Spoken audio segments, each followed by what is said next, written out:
Welcome aboard. It's Captain G with HBG's Operation Barbarossa, Germany, Turn 4 recap. So let's zoom out. There we go. And we'll bring you up a little bit. We'll be pivoting. So we'll start in the north, point one, with the blue dice, which may be hard to see, but I'm trying to give you a broad sense of the map as well. So a couple things to talk about with Army Group North. They did not, Flak 88 did not attack the German or the Soviet holdout up here. Did some attrition attacks with the artillery where you can fire into the next zone. Sent air to max out the damage to my factory with his medium bombers. And he did some tactical strikes, took out the AA that had missed anyway. The other thing of note up here is since the Germans have held not the entire city of Leningrad, but the district, the rules say that if Germany can hold Leningrad for a full turn, and because other conditions talk about districts of a city as opposed to an entire city, we're considering the Leningrad district to meet that qualification, not the full city. So that condition that was satisfied activated all of Finland. So now they're, instead of just being partially in the war, they're all in, fully mobilized. So that brought a dozen infantry units, two armor, 6 artillery and AA, 3 Finnish fighters, and even a Finnish tactical.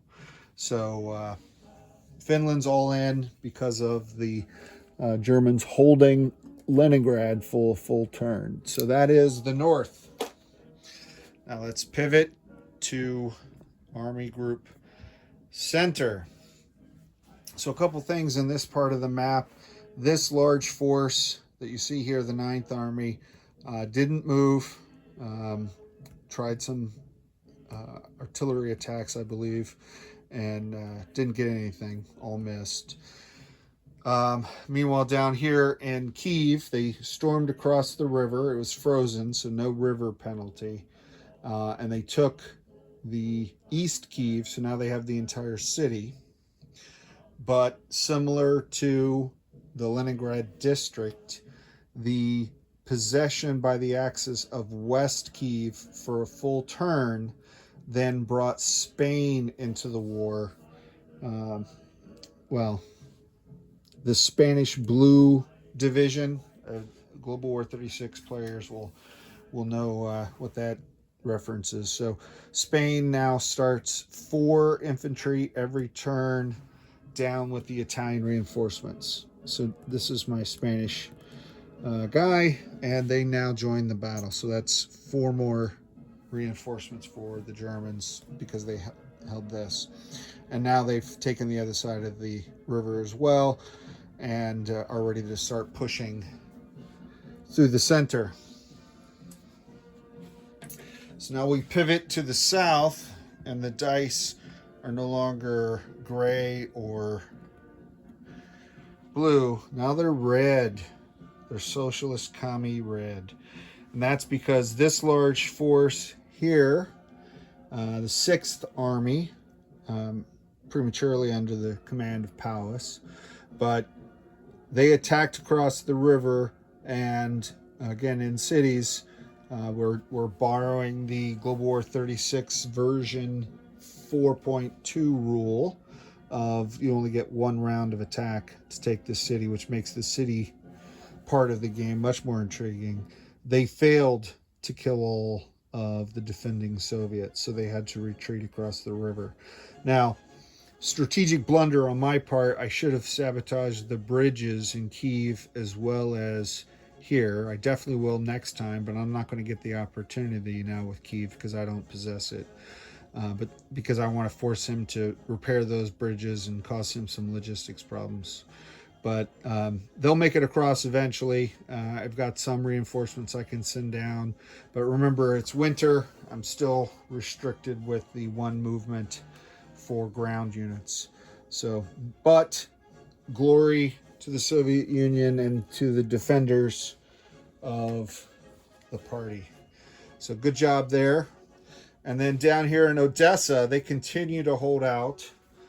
He has not really reinforced the Romanians that are surrounding the city, trying to take it. This is turning out to be historic as well. So they were forced to retreat. They totally missed on all their attacks, and the defenders took out some of the Romanian infantry. So he's got a lot of artillery there, but only one infantry and one armor left. So he either has to turn someone around or send a bunch of air to supplement this. So glory to the defenders of Odessa. And then, interestingly, he moved these guys across the river. So he has another army group comprised of Germans and some Axis Minor forces in Prokhorovsk, I assume to threaten Crimea and Sevastopol. However, and I've discussed with, or I've sent him a text. He'll look at it, get back to me. There are no supplies here, so I believe these guys are out of supply because these bridges have been destroyed, and you cannot trace supply back to a depot that is on the other side of a destroyed bridge. Furthermore, in winter, supplies only go one range anyway. He has supplies here and he has supplies there, but he has nothing here. So these guys could supply this if this bridge was repaired. So it may have been an oversight on his part. He may have repaired it and I just missed it in the chat back and forth. But that will be important because otherwise these guys cannot attack, and they suffer a penalty if I attack them. But I've got one infantry in Crimea and I've got two there. And this force has got a ton of artillery, tanks, and mechs, so I'm not likely to attack it. It's just an observation. So with the addition of the other half of Kyiv, the Axis have added 2 more victory points, so they're up at 10. I'm going to use the 0 for the 10 because I got the task force marker covering the 10, 20, 30 here. So Flak 88 now has 10 victory points. And again, as we said with the Axis minors, Romania, Bulgaria, Hungary's already in fully. We've now added Spain, we've added Finland. There are conditions based on achieving victories in the field, taking certain cities, and there are conditions that require you to have so many victory points. So he's got 10 right now, and we're only through 4 turns. Next up, well, halfway through 4 turns. Next up will be the Soviets for turn 4, and then we go into 1942 with turn 5. One change that happens with turn 4, we've been doing conscription and call to arms to help the Soviets. So every turn we've been giving up to this point the Soviets the value of every city zone that they possess in infantry for free, and then they use their build points for whatever they want, supplies, artillery, air, whatever.